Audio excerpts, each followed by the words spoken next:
Le 23 septembre 2020, Juliette Gréco rendait son dernier souffle à l'âge de 93 ans. Sa vie fut hors du commun, avait indiqué la famille dans un texte transmis à l'AFP.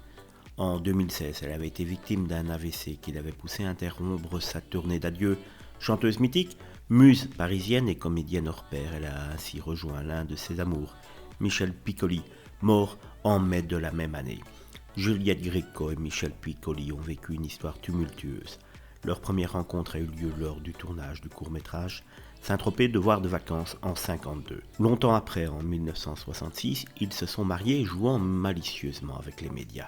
Ils avaient laissé croire que leur union avait lieu ou aurait lieu le 14 décembre, mais ils se sont en réalité unis 2 jours plus tôt à Verderonne, un petit village de l'Oise, sans convier aucun de leurs proches. Leur mariage a duré 11 ans, marqué par le mystère et l'énigme que représentait Michel Piccoli pour Juliette Gréco. Elle avouait ne jamais avoir réussi à percer ce mystère, tandis que Piccoli lui répondait qu'il aurait peut-être fallu 1 an de plus pour qu'elle y parvienne.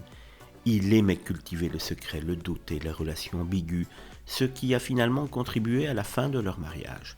En 1977, Juliette Gréco a mis fin à leur union de manière abrupte. Un jour, elle m'a dit « va-t'en », presque de cette façon.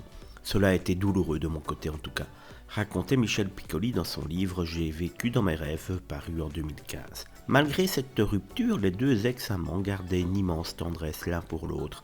Michel Piccoli décrivait Juliette Gréco comme une femme d'exception et une grande séductrice, dont l'aura extraordinaire continuait de le marquer.